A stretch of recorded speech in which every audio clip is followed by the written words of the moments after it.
I've been working on a game called No Escape.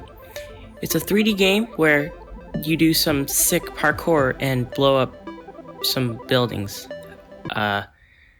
However, if you have noticed, it uses very basic shapes, such as cubes for the room, cylinders for the barrels, and a giant medication pill for the player. While it's not bad to look at, there's no creativity in making a game with simple shapes. That's when I thought, hey, I should make a game with my own art.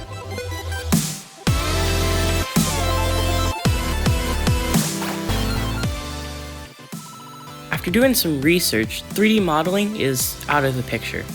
Making 3D models is very time consuming, and I'm very bad at it.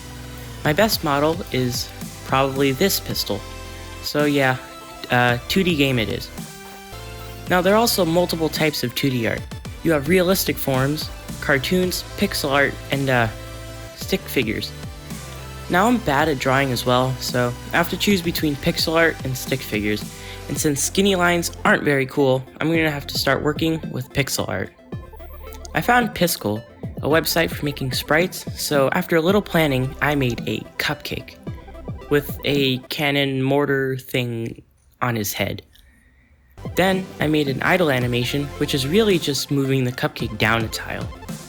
I also made a run animation and an attack animation, and I'm gonna be completely honest, when Mr. Cupcake is doing those squats, he be looking kinda thick.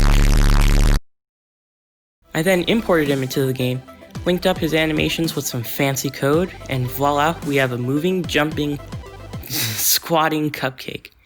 Nice. I also made a chocolate bar, which I'd say is pretty epic. After importing him into the game, I connected his animations together with some more code, put them both under a player object. Now that the player sprites are done, I made a broccoli and a tomato to serve as enemies, and after nicely linking up their... what am I doing? This is so terrible. Anyway, after linking up their animations and writing some basic enemy AI, the broccoli and the tomato will follow you around. The broccoli will try to bash his head on you, and the tomato will explode into acid.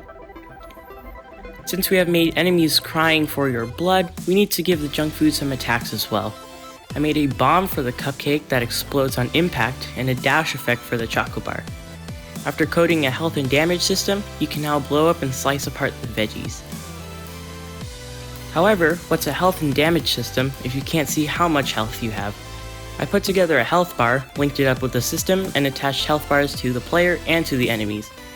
Now when you play, you can see how much health each enemy has. To spice the game up a bit more, I added a carrot. However, he isn't gonna explode or smash his face into the ground like a psychopath. He's gonna point his spiky little at you and dash at supersonic speeds. I drew him up in Piskel and put him into the game, but this is where I ran into a teeny problem.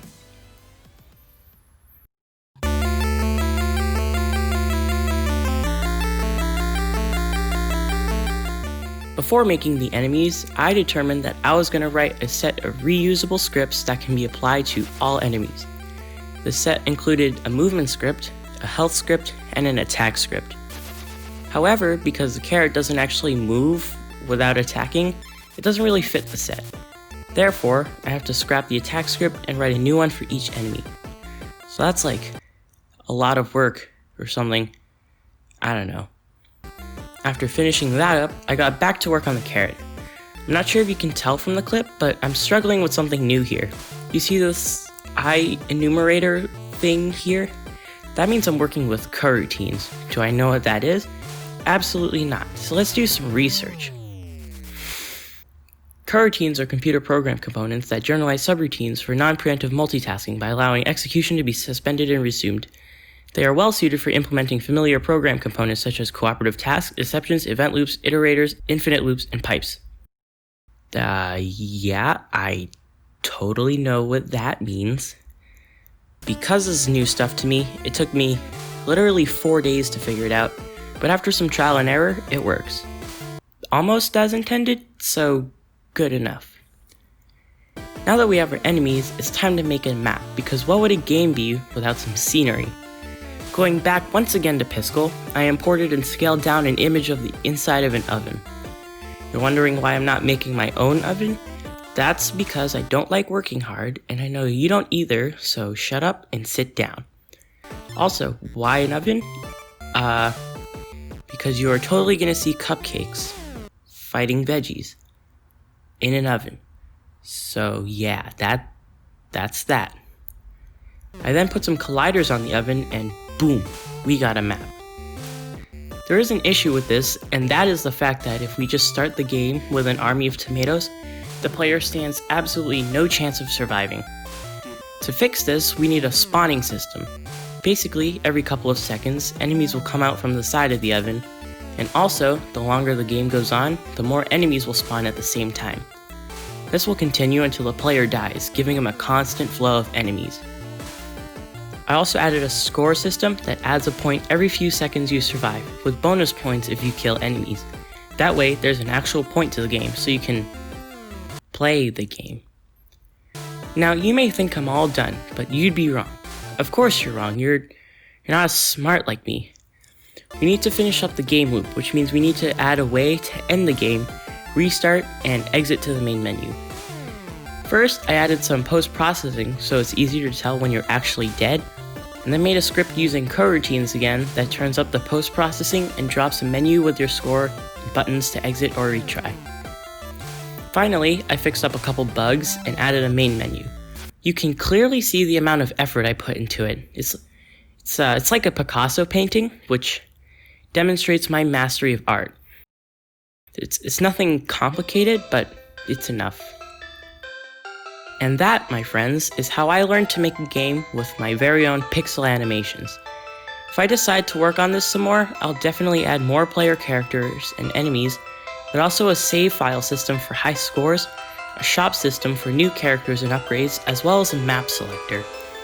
I could even turn this into a release, but I think that is highly unlikely. If you want to try it out though, make sure you tell me. Maybe you can also give me suggestions, or something. Anyway, I appreciate you for listening to my rambling. Go follow the new Instagram account in the description, and hit the like button. But don't hit girls, because that's bad.